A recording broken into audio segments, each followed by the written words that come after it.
guess what time it is? It's time for Ghostacles. I just wanted to do like the first little upswing because I didn't want to do the whole tune because we might owe Howdy Doody money. No one knows what that is anymore. No. I mean, we really...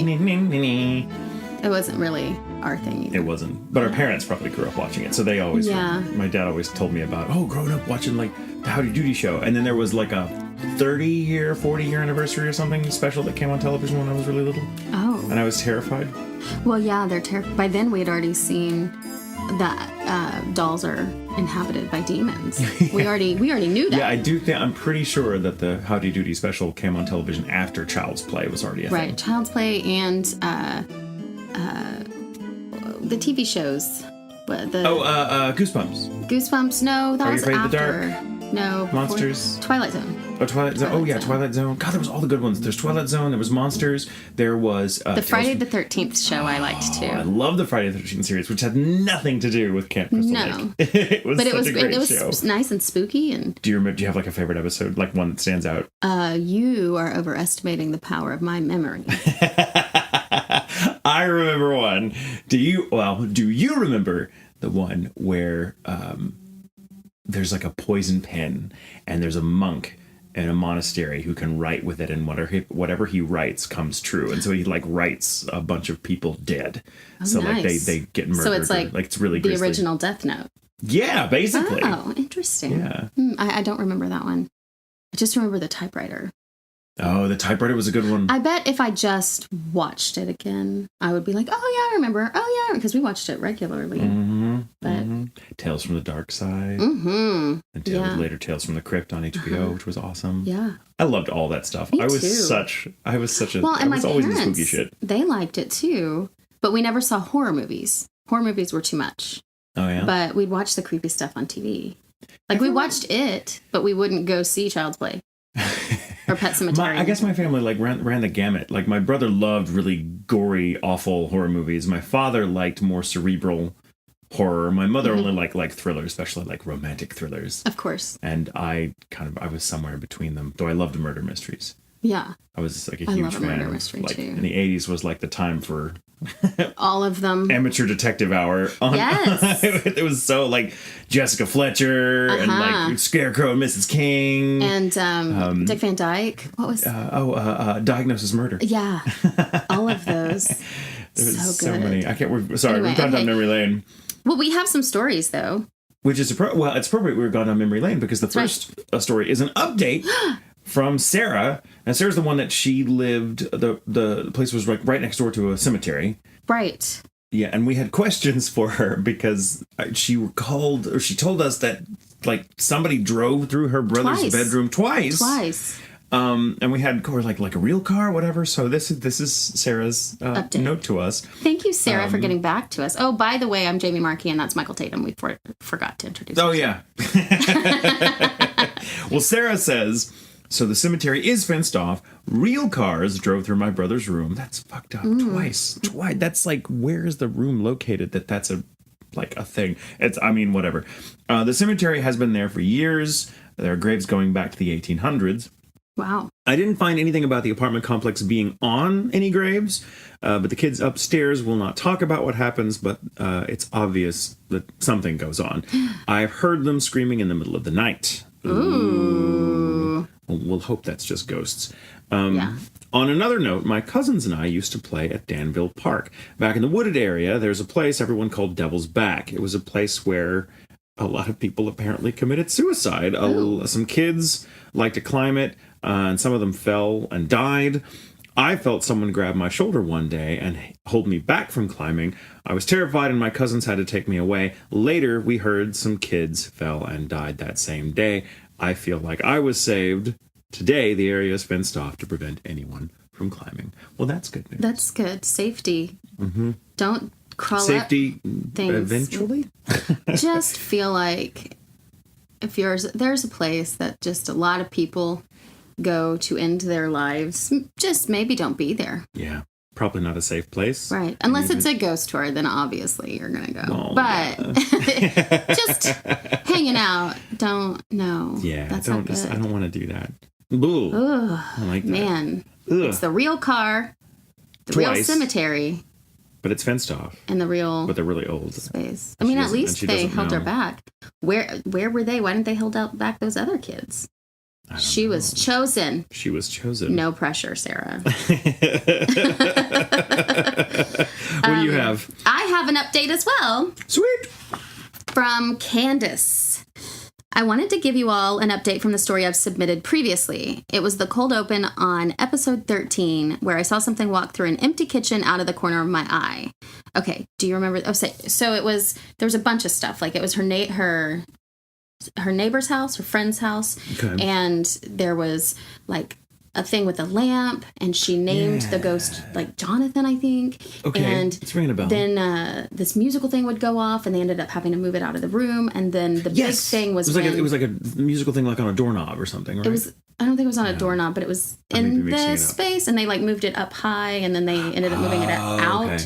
And then the main thing that I remember though is she was sitting down and saw somebody go through the kitchen to the bathroom, but somebody was in the bathroom and they never came back. Ew. And so she asked if it was somebody else, but she had very clearly seen someone and nobody was there to go back in the hallway. So that's what that was about. This is an update. This is an update. Okay. So, I already played the episode for Anne. I think that's her friend. But I finally got the chance to sit down and show it to it says her mother.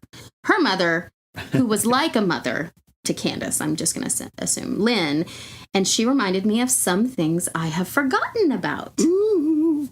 In the living room, there was a small decorative table shorter than knee-high that 2 stuffed rabbits rested on. One was a boy, the other was a girl.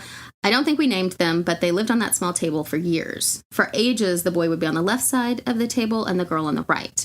At one point, the rabbits were moved for dusting or some other purpose, and they were placed in the opposite order. A few days later, Lynn returned home from work and saw the rabbits on the floor. They were not prone to falling over themselves, as they had beams or weights at the bottom of them to keep them steady on a flat surface. However, there were several cats in the house, and she figured it was likely one of them that did it. This continued several times. Lynn would come home and the rabbits would be on the floor. She decided to switch their positions to see if that did anything, and the falling stopped. Confused, she decided to try another experiment. She switched the rabbits' positions again and waited to see if they would fall over. One evening, we were sitting on that same couch watching TV when out of nowhere, the rabbits took a nosedive off the table and onto the floor. It looked as if someone had lifted them up vertically before falling to the floor. No one had passed by them or nudged the table in any way, and the cats were nestled up next to the space heater snoozing. So we figured that Jonathan did not like them in that order, so the rabbits were switched again and were left alone. She also mentioned how creepy it was that I had named the ghost all those years ago, and how I had said it was with such conviction that she believed it to be true. She also says that when she's alone in the house at night, she still sees someone walking past the pass-through window in the kitchen toward the bathroom and never walk back. Ooh. I know. I would hate to be that ghost, and like that's my fate is Yeah. to just like walk to the bathroom, Throw for fucking eternity. rabbits and shit. That I'm fine with, but just the walking to the bathroom, it's like, oh, of all the things to revisit. Makes you wonder, though, what? Maybe they died in that bathroom. Maybe they died in the bathroom. Ooh. That's just an assumption, though. There might be. That's Sometimes right. ghosts are just like, it's a totally random, like little. Well, path. that could be a residual thing, Mhm. and then the other stuff be more active. Right. Ooh. That'd be weird being an active haunting in a house and know that like there's a residual haunting. Like there's basically you. 2 versions of you there, Mhm. and you're like, oh, there's the me walking in the bathroom, asshole. Yeah. But I'm gonna dump some rabbits over. Right. Let's get this bookcase rocking. No wonder, too, if it's like they change the rabbits and he's like, finally, something's changed. Yes, rabbits have been switched. And after a couple of days, it's like, these fucking rabbits don't belong there. I gotta switch it up. I want them on the floor, you know. Yeah. Very It's strange. So funny. But thank you, Candace, for letting us know. That's so creepy. Yes. I have a fun one from Melissa. Melissa says, I'm on the train to Manhattan and I'm listening to your St. Patrick's Day episode, so I wanted to tell a little family legend. Ooh. The Irish side of my family comes from County Kerry. One day, my great-great-grandmother answered the door and encountered a beggar woman. She was hungry and asked for some food. My great-great-grandmother obliged, presenting her with some bread and water. The beggar was so happy with the generosity that she proceeded to confess, quote, I'm actually a witch, and because of your kindness, all the women in your family will be blessed with easy childbirth. Well, that's nice. It's been decades, and that legend still holds true. I even asked my mom how my birth was. I asked my mom how my birth was easy. I was born almost 4 months premature. The doctors ultimately decided to perform an emergency C-section, and my mom said, but they put me out. It was easy. True. That's true. That's true. Wow. I like that. That's a good one. That's nice to have. I feel like, what was that witch trying to do? What was her, was she just trying to get mad at somebody who wasn't going to help her? I mean, there's always going to be people like that. Maybe she was just out there, like, I want to just test my new neighbors out and see if they're good people. Do I need to curse them with terrible childbirths? Or... It just makes me think of the witch from Into the Woods. Into the Woods? Very long fingernail. Yeah. Very long fingernails. Okay. This one actually looks like that. It's terrifying. Yeah. Mm-hmm. Let's just be happy that she doesn't have powers. Who? Wait, who? The person I know that actually looks like the witch from Into the Woods. Yeah, that's true. We don't talk about her. No, if you say her name, she will appear. And so we don't say her name. Okay, this one's good. When I read it, I spoke out loud. And Jack was like, what? And I was like, I have to fucking read this to you right now. Oh my God. Okay. So. Go for it. It's very exciting. I'm all ready. So I've titled it. Edge of my seat. Katie at Kotsakon. So if you don't know anime conventions or whatever, of course they have pop culture conventions. Comic-Cons are everywhere. There are also anime conventions. And there is an extremely large one in Washington, D.C., I believe. I think it's in that area. It's close. Maybe Maryland or something like that. But yeah. It's in that general region. People say D.C. You can get there real fast from there. It's on, over a bridge, and it's in this little resort kind of area. But there are... It's a huge convention. Yes. Huge convention. Thousands and thousands of people. And it's also really well run. Everybody I know that goes there loves it, has a great time. I've been a few times, and it's always been really fun. Always had it. We went together once. We don't remember part of it. That's what a great time. What a great time. So this is Katie's story at Kotsakon. Okay. I've got quite a few stories I'd love to tell y'all. I like the use of y'all. But this one involves anime, alcohol, and bitches in white. That's when she had me. I was like, fucking, I'm down. Let's do it. My attention is yours to lose. Yes. It starts with 7 of my friends from college and I attending Kotsakon in Maryland. It's Maryland. This past February. So recently, last month. It was a great time, as many of us have been fans of many anime, but never went to a con. Oh, I didn't realize you'd never been. Oh, it was first time. Yeah, nice. That's a great convention to start. Welcome to the family. I know. Good one. Man, that lobby gets crazy, though, with where the cosplayers are. It's terrifying. I'm like, it's too many people sometimes for me. It's a perfect lobby for cosplay, though. It is, though. Like, it's so ornate. I just have to follow you. Yeah. Through the crowd, and then I just put my head into his back and don't look. It's too many people for me. But, okay, so anyway, my friend Richard, who happened to be invited to a My Hero Academia meetup. Oh. And for those who don't know, both Michael and I are in My Hero. Truth. I am Mount Lady. And I am Tenya Ida. Tenya Ida. But people think it's Lita, but it's Ida. Yeah, it's Ida. Yeah. It's I-I-D-A. Yeah. Hold that thought. Holding it. Okay, Richard happened to be invited to My Hero Academia meetup, sort of invited our mid-20s crew to an after-party in Washington, D.C. at the Hamilton Hotel. Ooh. Founded in the early 1920s, in the words of John Mulaney, it's haunted, but it has an amazing kitchen backsplash. Love John Mulaney. So good. We got to talking to Richard's friends as we all waited for our Uber, and I happened to take a liking to one of the cosplayers. His name was Tim, but he was Bakugo at the time, so I found that much more hilarious. I find that much more hilarious. Too many Jameson shots, I guess. No such thing. No such thing, Katie. After battling, that's not true. There's definitely such a thing. That was a lie. Such a thing, but it's everyone has their own limit. That's right. After battling, I like the fun though. Like when you're thinking everything's funny, you're at the right place. Yes. After battling the traffic, we all headed up to a fifth floor suite.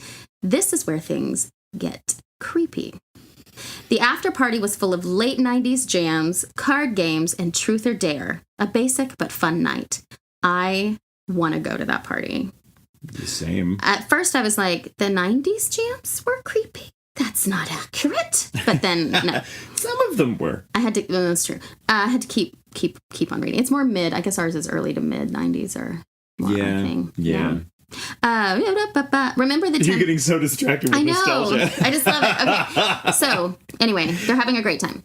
Remember the Tim guy? Yeah. Yeah, so we decided to find some privacy and explore the hotel. Love it. We found our way to one of those rooms that used to hold payphones. Oh, yeah. Privacy rooms? Yeah, they're small. I go to shut the door and hear two distinct sobs of a woman.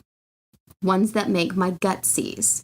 One so full of sadness you nearly felt forlorn. Tim was unfazed. Tim had probably been to a convention before. Yeah, he's like, oh, there's always someone it's usually, crying.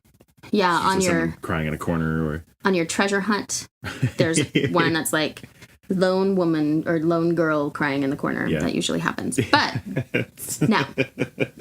It's 2 a.m. at this point.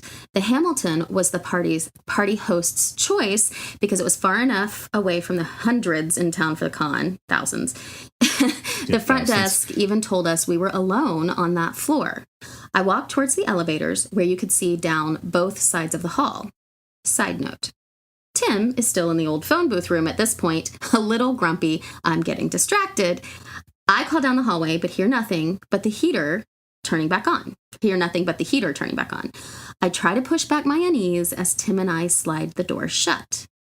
Not 1 minute passes, and a familiar deep cry resounds from the inside of the phone booth. Tim and I looked at each other.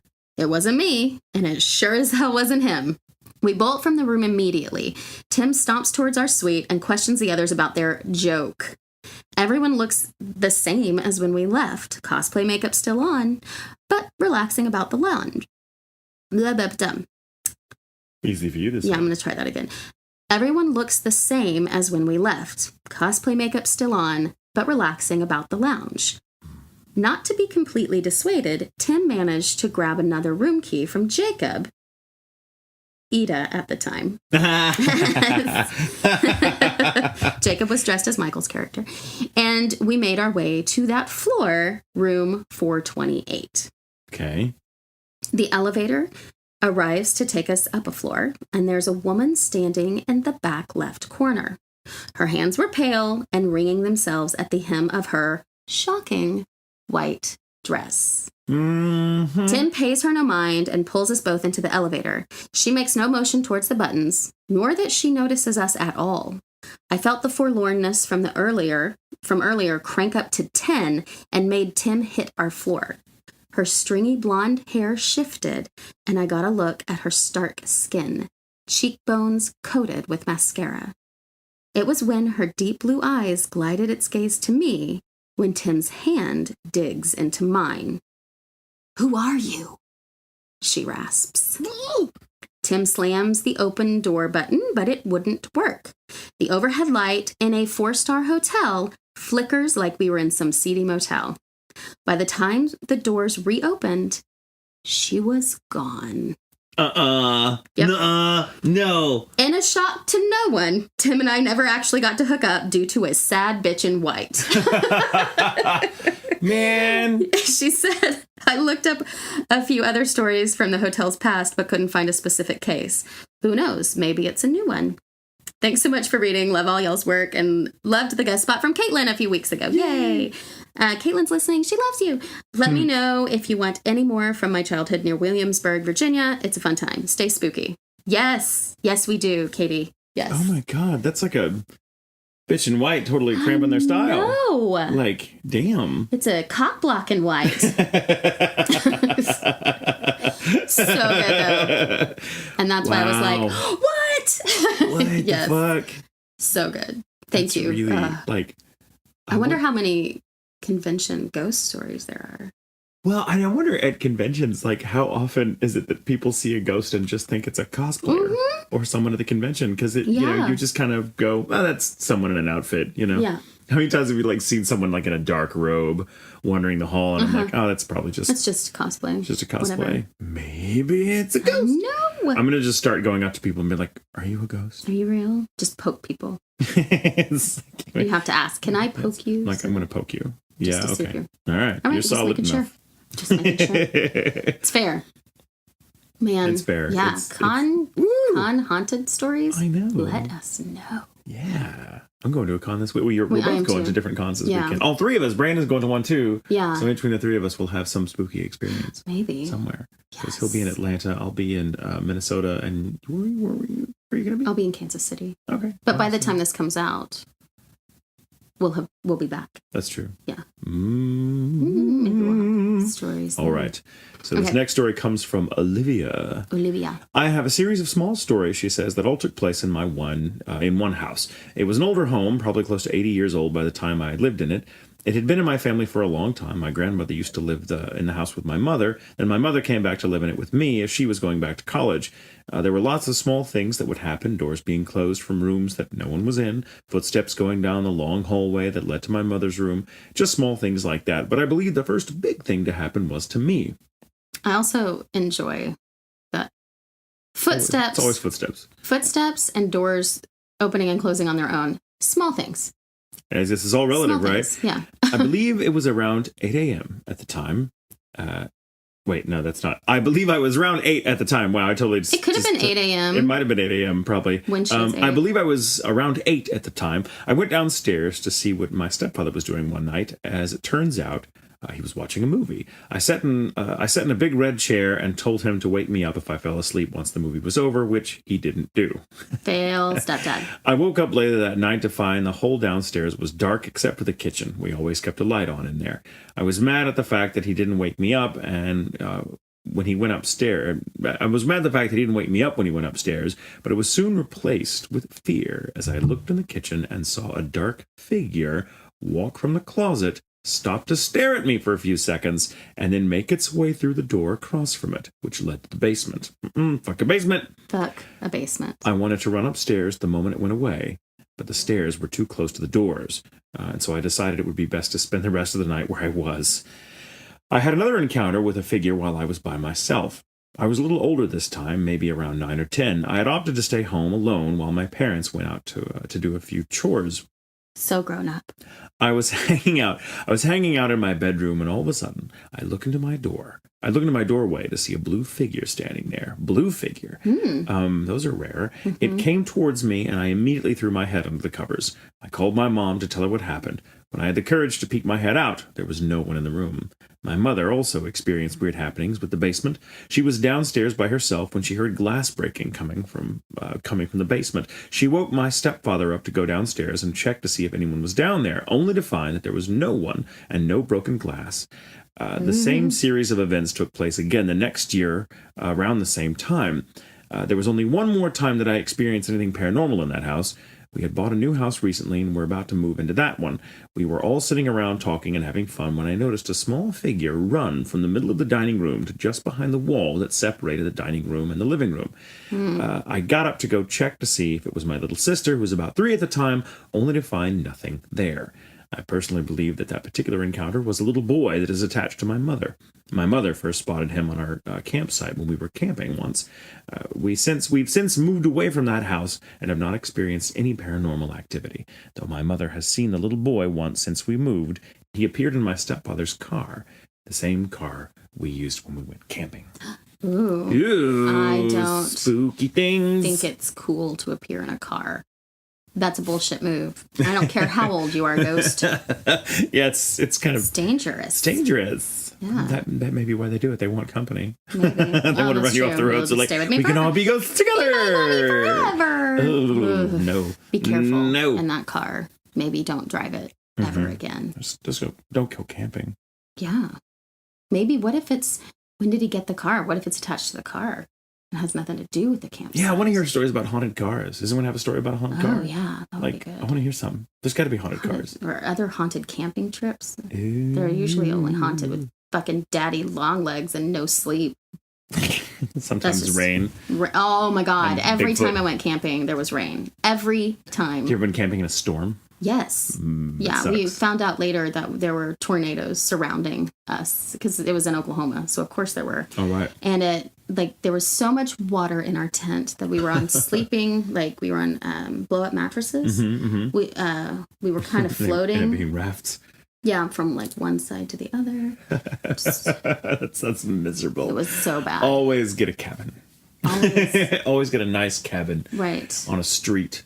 With That's other not... houses near it. Basically, just get a house. Yeah, just go to a lake. And stay in a hotel and just don't go. Stay at home. This is what we're saying. Stay at home and don't go anywhere ever, and then you'll be fine. Unless your house is haunted. Good advice. But at least they're your ghosts, right? At least you know them. You know them. They know you.